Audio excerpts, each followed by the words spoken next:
Hey everyone. So, you're gearing up for your exams, and Adrienne Rich's poem, The Trees, is on the list. I know, it's a super powerful poem, but it can also feel a little tricky, right? Well, don't worry. In this explainer, we're going to crack this poem wide open. We'll go through it step by step so you can walk into that exam hall feeling totally confident, ready to tackle whatever they throw at you. Let's do this. All right, so here's our game plan. First, we'll look at what's literally happening, the story on the surface. Then, we'll dig into the big man versus nature conflict. After that, we'll uncover the deeper metaphor, which is where things get really interesting. We'll also arm you with some key quotes for revision, and finally, we'll tackle some actual exam questions. Sound good? Let's jump in. Okay, first things first. Before we dive into all the deep symbolic stuff, let's just get a handle on the literal story. I mean, what is actually going on in this poem? Rich gives us some really strange, really powerful images, and trust me, understanding those is the first key to unlocking the whole thing. I mean, right from the get-go, the poem throws us into this really surreal, almost dreamlike scene. We've got trees inside a house, and they're not just decorative plants. They are actively moving out into the forest. A forest that, by the way, has been completely empty. How weird is that?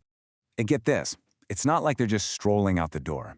The poet is very specific. She says the roots work to get free. Think about that word, work. They are literally struggling, fighting to pull themselves out of the cracks in the veranda floor. This isn't just a move, it's a full-on battle for freedom. You know, the specific words Adrienne Rich chooses here are just so important. Let's look at a few. We have disengage, like they're pulling themselves apart from something. Then there's strain. You can almost feel the effort, right? And shuffling. That's not a smooth, confident walk. It sounds awkward, difficult. All these words paint a picture of a really tough, almost clumsy struggle. This is no graceful exit. It's a desperate, hard-won escape. So, putting it all together, what we've got is this incredible image of nature literally fighting its way out of a man-made cage. And that leads us perfectly into our next section, the first big layer of meaning in the poem, this classic conflict between man and nature. So, the poem sets up this really clear divide, doesn't it? It's like two separate worlds. Inside, you've got the human domain. The veranda, the glass, the roof, it's all controlled, artificial. It's a prison for these plants. But then you look outside, to nature's realm, and what do you see? An empty forest. No birds, no insects, no sun. It's lifeless. And the poem is basically screaming at us that the outside is empty because everything that belongs there is trapped inside. But here's the thing. With a poet like Adrienne Rich, you just know it's never just about trees, right? She was famous for her incredible social commentary. So this whole man versus nature thing, that's just the surface level. We've got to go deeper. So that brings us to the million-dollar question, doesn't it? If we're not just talking about literal trees, what are we talking about?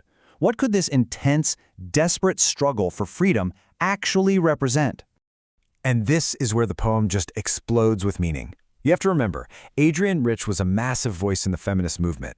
So suddenly, the trees aren't just trees anymore. They become this powerful metaphor for oppressed people, and particularly for women, who are fighting to escape the roles and expectations society has trapped them in.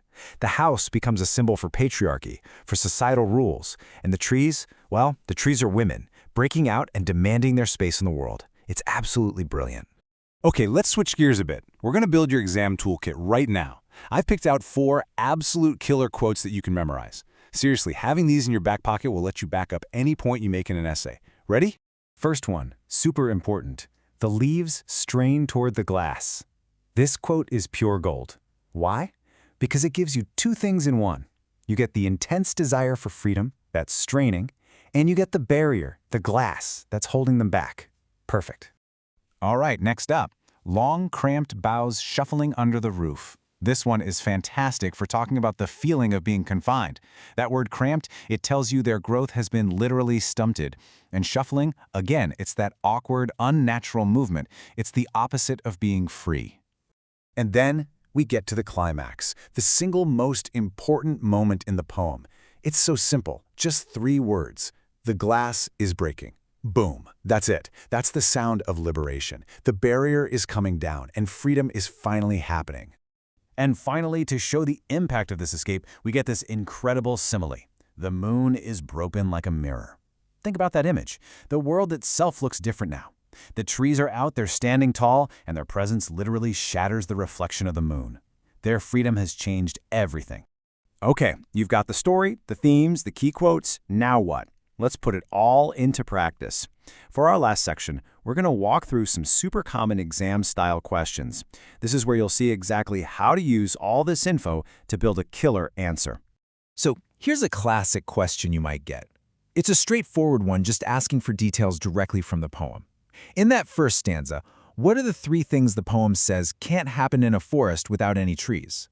And yep, the answer is laid out for us right there in the text. Number 1, no birds can sit. Number 2, no insects can hide. And number 3, the sun can't bury its feet in shadow. So what's the bigger point? A forest without its trees isn't really a forest at all. It's a dead, empty space. Okay, how about a question that's more about literary devices? The poem uses a really unforgettable comparison, a simile, to describe the tree branches as they move. Do you remember what she compares them to? That's right, she compares them to newly discharged patients, half-dazed, moving to the clinic doors. This is such a genius comparison. It tells us so much. It suggests that their confinement was like an illness, and breaking free isn't some glorious instant victory. Nope, it's a slow, confusing, half-dazed process, like a patient taking their first shaky steps toward recovery. All right, one more. This kind of question is really common because it tests if you're paying attention to how things change in the poem. It's all about the moon. How is the moon described at the beginning versus at the very end? Well, at the beginning, in stanza 3, we're told the whole moon shines in an open sky. It's complete, unbroken. But by the end, the moon is broken like a mirror. And what caused that change? The trees. They finally made it out, and their branches now block the view, shattering the moon's reflection. It's the perfect visual punchline to the poem's main idea. When the oppressed are finally free, their presence fundamentally changes the landscape for everyone. So when you boil it all down, The Trees is a poem about a journey.